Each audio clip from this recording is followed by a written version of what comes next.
आज मैं आपको चारधाम यात्रा की एक बहुत ही खूबसूरत कहानी सुनाती हूँ। अभय अपनी मॉम को और उनकी दो सहेलियों को लेकर गए थे उत्तराखंड की चारधाम यात्रा पर। दो सहेलियों में से एक आंटी के साथ उनकी बेटी भी थी और दूसरी आंटी टीचर थी। कुल मिलाकर ये 5 लोग थे। उनमें से जो आंटी टीचर है उन्होंने ही इस कहानी को लिखा है और उन्होंने इस यात्रा का वर्णन इतना अच्छे से किया है कि मैंने सोचा क्यों ना आप लोगों के साथ भी शेयर किया जाए।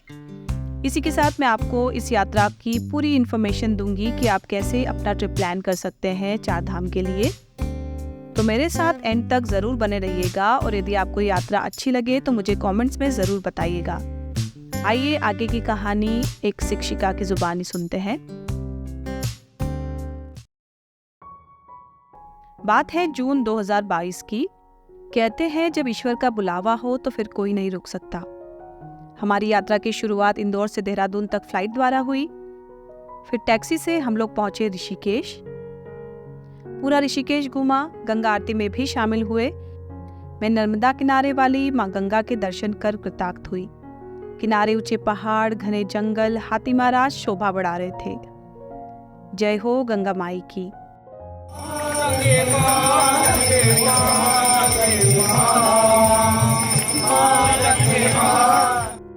अगले दिन ऋषिकेश से बाड़कोट की पहाड़ी यात्रा शुरू हुई।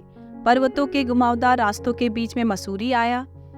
पहाड़ों पर घर ऐसे लगते हैं मानो जैसे पर्वतों की आंखें हों। शिमला मसूरी का नाम अभी तक किताबों में ही पढ़ा था, प्रत्यक्ष देखकर बहुत अच्छा लगा। केम्प्टी फॉल भी साइट सीन में था। बाड़कोट में होटल था ऊंची पहाड़ी पर, नाम था ऋग्वेद कॉटेज। आपको उसकी डिटेल्स डिस्क्रिप्शन में मिल जाएगी। काफी लोग चारधाम यात्रा वाले यहाँ ठहरे थे जो कि आगे की यात्रा के भी सहभागी बने। बाड़कोट में रात्रि विश्राम के बाद अगले दिन जानकी चट्टी होते हुए यमुनोत्री की यात्रा शुरू हुई। पूरी यात्रा में ये सबसे टफ जर्नी थी। नियत स्थान तक पहुंचते ही टट्टू वालों ने घेर लिया। भावताओं के बाद 2000 में सौदा तय हुआ। एक सखी को टट्टू पर बहुत दया आ रही थी, पर यह पहाड़ियों की रोजी रोटी है। उन्हें समझाया कि खेतों में भी बेल का प्रयोग होता है, पर अंत तक उन्हें ग्लानि बनी रही। पर मुझे डर नहीं लगा। ऊपर चढ़ने पर नीचे झुकना और उतार आने पर सीधे रहना, यह विज्ञान टट्टू वाले ने दे दिया था। खैर हम जल्दी निकले थे तो ज्यादा रश नहीं था, नहीं तो आमने सामने से घोड़े आने पर घुटने टकराकर घायल हो जाते हैं। मां यमुना के द्वार पहुंचे, दिव्य दर्शन लाभ मिला। यमुना नदी विशाल रूप में कलकल बहती है। इसका पानी सांवला नहीं लगा, बिल्कुल सफेद था। पास में मूर्ति भी है मंदिर में, जहां पहाड़ों से गर्म पानी की भाप भी उड़ती दिख रही थी। गर्म पानी का विशाल कुंड महिला और पुरुष के लिए अलग अलग था। बहुत गर्म पानी, पर अंदर जाओ तो बहुत सुकून। बिना किसी भेदभाव के सब यहाँ धर्म लाभ ले रहे थे। नहाकर हमने भी एक पंडित कर लिया जिसने विधि विधान से पूजा करवा दी। गर्म कुंड में चावल की पोटली भी पका दी। कहते हैं कि ये पोटली बड़ी बरकती होती है। बड़े कार्यक्रम में जब कोई रसोई बनती है तो इसको वहां स्थापित कर दो तो रसोई में कभी कमी नहीं आएगी।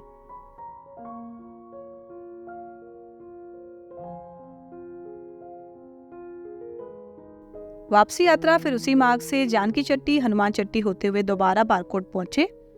रास्ते में पहाड़ी फल, खुबानी, आड़ू के मजे लिए। शाम ढल गई थी। खाने में चना, राजमा, छोले वहां का मुख्य आहार होता है। पहाड़ी आलू भी स्वादिष्ट थे जिसमें बीन्स डालकर बनाए जाते हैं। रात्रि विश्राम इसी कॉटेज में किया। सुबह 4 बजे अगले दिन फिर निकलना था उत्तरकाशी के लिए। भागीरथी नदी के किनारे बसा यह शहर पहाड़ों से घिरा हुआ है। यह संयोग था कि हमारी होटल के पीछे ही नदी कलकल बह रही थी। फ्रेश होने के बाद पूजन किया और दीपदान भी किया। ऐतिहासिक विश्वनाथ मंदिर के दर्शन किए और रात्रि विश्राम उत्तरकाशी में ही हुआ। अगला पड़ाव गंगोत्री था और ये यात्रा 100 किलोमीटर की थी। घुमावदार रास्ते थे, जगह जगह जाम लग रहे थे, पर हमको कोई परेशानी नहीं हुई। छोटे जामों में हम लोगों ने बहुत एंजॉय किया। उत्तरकाशी से गंगोत्री की यात्रा 5 घंटे की थी। गंगोत्री पहुंचकर हमने साथ में लाई हुई प्लास्टिक की केन भरी, जो कि हर यात्री यहाँ पर करता है। घाट पर इतना ठंडा पानी और बहाव इतना तेज कि यहाँ पर पानी भर पाना बहुत मुश्किल था। यहाँ पर दर्शन और स्नान का लाभ लिया। साथ में लाए गंगा जल की विधि विधान से पूजा करवाई। पितृ शांति की भी पूजा करवाई। सारे पितृ आंखों के सामने साक्षात आते गए। सबका ध्यान करते हुए जल तर्पण किया। सभी को सद्गति मिले प्रार्थना की। यह क्षण बहुत ही भावुक रहा। इस तरह गंगोत्री की यात्रा के साथ 2 धाम पूरे हुए।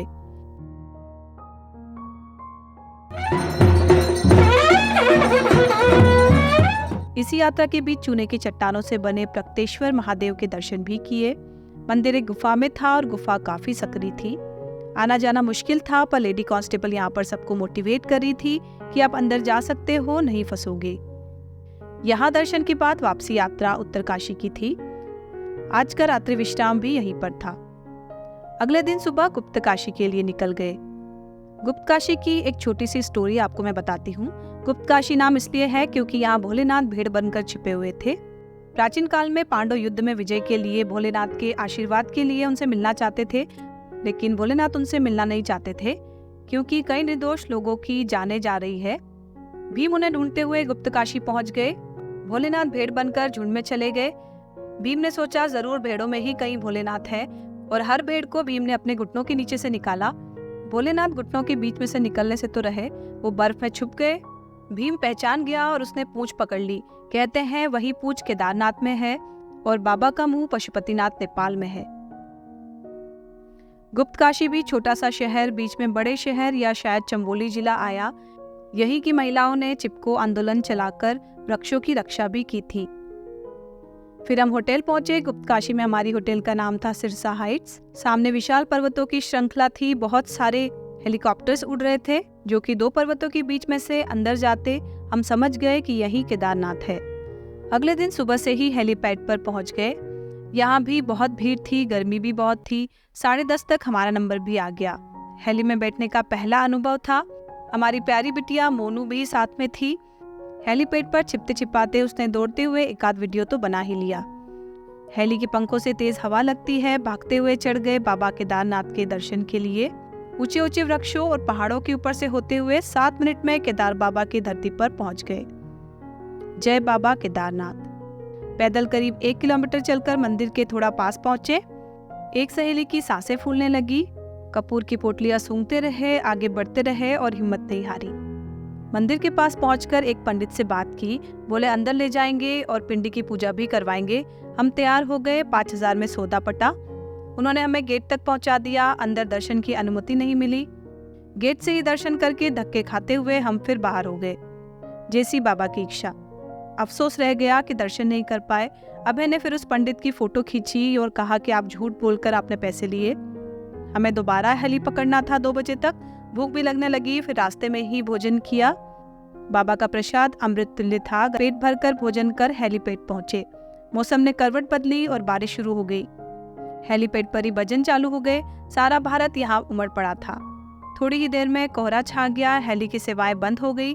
अभय ने फिर सिपाही को बोलकर हमारे लिए वहीं पर रूम बुक करवा दिया। मोनू और अभय को ट्रैकिंग का मजा लेना था तो वो पैदल ही रवाना हो गए।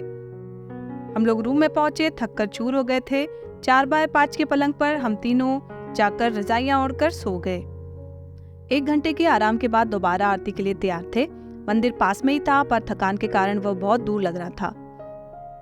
मंदिर पहुंचते ही रात के अभिषेक के लिए 5000 की रसीद कटवाई। रात 11 बजे मंदिर में उपस्थित होने को कहा। मंदिर पहुंचकर बहुत लंबी लाइन थी। धीरे धीरे लाइन आगे बढ़ रही थी। अंदर जाते ही हमें एक आरती दी गई जिसमें चंदन, चावल, घी सभी था। विधिवत पंडित भी मिला। व्यवस्थित पूजा अभिषेक करवाया। दर्शन पूजन कर धन्य धन्य हो गए। ये सौभाग्य ही था हमारा कि हमें हेली की सेवाएं रोककर बाबा ने दर्शन करवाए। सब देखकर आंखें छलक पड़ी। वाह मेरे भोले कितना उदार तू, आया शरण तिहारी शंभू, तार तार तू, कैलाश के निवासी नमो बार बार तू। पूर्व जन्मों के पापों की क्षमा भी मांगी। माथा रगड़ा। मनोकामनाएं बहुत ज्यादा तो नहीं थी, पर जो जायज थी उन्हें पूरा कर मेरे भोलेनाथ, तू सब कुछ जानता है। सुबह जब बाहर से दर्शन किए थे तो मंदिर के पीछे की तरफ भीमशिला और शंकराचार्य पीठ के भी दर्शन किए। भीमशिला तो वास्तव में प्रकृति का चमत्कार ही है। लगभग 25 फीट लंबी, 7 फीट ऊंची और टनों भारी शिला 2013 की आपदा में आकर मंदिर के लगभग 5 फीट पीछे रुक गई थी। यदि वो मंदिर से टकरा जाती तो मंदिर नष्ट हो जाता, और यदि वो बहकर नहीं आती और पानी 2 भागों में डाइवर्ट नहीं होता तो क्या पता क्या विनाश होता। सभी लोग शिला की भी पूजा कर रहे थे। सच में यह पूजनीय है। यहीं से कुछ दूरी पर जाने पर गोलाकार रास्ते से उतरते ही शंकराचार्य जी की समाधि है, जो कि श्री यंत्र पर बनी हुई है। भारत के 4 कोनों में 4 तीर्थ बनाकर देश को एक सूत्र में पिरोने के लिए शत शत प्रणाम प्रभु। केदारनाथ के दर्शन करके हम लोग फिर हेलीपैड आकर हेली द्वारा वापस गुप्तकाशी पहुंच गए। अगला पड़ाव जोशीमठ था। प्रकृति की सुंदरता का आनंद लेते हुए अलकनंदा के साथ जोशीमठ पहुंच गए। वास्तव में ये ज्योतिर्मठ है।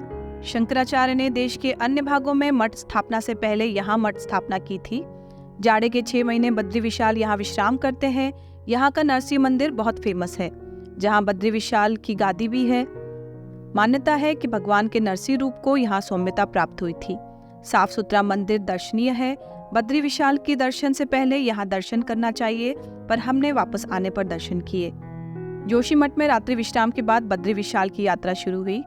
बद्रीनाथ मंदिर पहुंचने पर देखा कि काफी लंबी लाइन थी, पर अभय की मदद से हम जल्दी ही भगवान के निकट पहुंच गए। बहुत पॉजिटिव एनर्जी थी। विश्वास ही नहीं हो रहा था। विग्रह के दर्शन करके आगे बढ़े। परिसर में स्थापित मां लक्ष्मी, हनुमान जी, कामधेनु गाय के दर्शन किए। परिसर में ही यज्ञ भी हो रहा था। आहुतियां भी दी। बहुत अच्छा लगा। इसके बाद रिलैक्स होकर गर्म कुंड में स्नान किया। पिंड श्राद्ध जल तर्पण करके किया। पितृ के आशीर्वाद प्राप्त किए। पुनः सारे पूर्वज आंखों के सामने घूम रहे थे। हे बद्रीनाथ, तुझे बार बार प्रणाम। दर्शन करने के बाद अब बहुत तेज भूख लगने लगी थी। छोटा सा ब्रिज क्रॉस करके पहली होटल जो दिखी उसी में नाश्ता करने घुस गए। वहां पर इडली डोसा के साथ एक टाइम का भोजन कर लिया। गरम गरम कॉफी पी। पास में ही बाजार था तो थोड़ी बहुत शॉपिंग भी कर ली। आगे की यात्रा माना गांव की थी। माना गांव भारत का आखिरी गांव है। चाइना बॉर्डर से लगा हुआ ये बद्रीनाथ से 4 किलोमीटर की दूरी पर है। धार्मिक दृष्टि से महत्वपूर्ण यहाँ सरस्वती का उद्गम है। यहाँ व्यास जी बोलते गए और गणेश जी ने गुफा में बैठकर पुराण लिखे थे। वो गुफा आज भी वहां पर है। यहाँ से पांडव स्वर्ग भी गए। माना गांव सिर्फ 60 घरों का गांव है। लगभग 15,000 फीट की ऊंचाई पर बसा माना गांव सबसे पवित्र गांव माना जाता है। ऊनी शॉल, टोपे, मोजे, हाथ के मोजे सभी बिक रहे थे। यहाँ की औषधियाँ भी बहुत शुद्ध थी। कहते हैं कि जो माना गांव जाता है वो कभी दरिद्र नहीं होता। वहां जाकर हम लोगों को बहुत अच्छा लगा। रास्ते में ही सरस्वती का एक मंदिर का निर्माण भी हो रहा था। सरस्वती वेग से निकलकर अलकनंदा से मिल जाती है, फिर इलाहाबाद में दर्शन होते हैं। इस बारे में 2 कहानियां प्रचलित हैं। पहली ये कि जब पांडव स्वर्ग से जा रहे थे तो सरस्वती ने अवरोध पैदा किया, तो भीम ने वहां एक बड़े पत्थर से उसे ढक दिया और वो लुप्त हो गई। दूसरी कहानी ये है कि गणेश जी जब पुराण लिख रहे थे तो सरस्वती की आवाज इतनी तेज थी कि गणेश जी को कुछ सुनाई नहीं दे रहा था और उनके श्राप से वो लुप्त हो गई। मैंने एक साथ गंगा, यमुना, सरस्वती का उद्गम भी देखा। देखकर अभिभूत हो गई। इसी के साथ हमारे 4 धाम हो गए। सब लोग बहुत खुश थे। वापस जोशीमठ होते हुए हम लोग हरिद्वार पहुंच गए। बीच में पंचप्रयाग के दर्शन भी किए। प्रयाग मतलब नदियों का संगम। जोशीमठ से हरिद्वार की यात्रा काफी लंबी, थकान देने वाली थी। लगभग 12 घंटे में हम लोग हरिद्वार पहुंच गए। हरि की धरती को प्रणाम किया। तपोभूमि में हमारे रुकने की व्यवस्था थी। हरिद्वार से ही मोनू और अभय दोनों अपने अपने घर चले गए। दूसरे दिन हम लोगों ने सुबह कार से हरिद्वार के दर्शन किए। पहले चंडी मंदिर रोपवे से ऊपर पहुंचे, फिर पतंजलि। पूरा व्यवसायीकरण देखने को मिला। मन की आस्था थोड़ी कम हुई, पर आत्मनिर्भर भारत की ओर एक कदम देखकर बहुत खुशी हुई। फिर शांति कुंज पहुंचे। काफी भीड़। गायत्री मंदिर के दर्शन किए। हिमालय मंदिर, औषधि वाटिका, अखंड ज्योत भी देखी। सब कुछ दर्शन करने के बाद हम लोग दोबारा तपोभूमि आ गए, क्योंकि अगली सुबह 5 बजे देहरादून के लिए रवाना होना था। उसी के बाद अगली फ्लाइट दिल्ली की थी और दिल्ली से इंदौर की थी। इंदौर पहुंचकर मालाओं से स्वागत हुआ। यात्रा हमारी आगे बढ़ी और हम लोग पहुंचे ओंकारेश्वर। वहां पर हम में से एक सहेली ने विधि विधान से पूजा करवाई। नर्मदा स्नान किया। ओंकारेश्वर में गंगा जल चढ़ाया। ममलेश्वर में गंगा जल चढ़ाया। प्रभुओं को प्रणाम किया और इस तरह हमारी यात्रा पूरी हुई। सच में भगवान का बुलावा था। तहे दिल से उन सभी को धन्यवाद करती हूँ जिन लोगों ने मेरी इस यात्रा में सहयोग किया। उन लोगों के बिना यह दुर्गम कार्य संभव नहीं था। जय बद्री विशाल, जय केदारनाथ।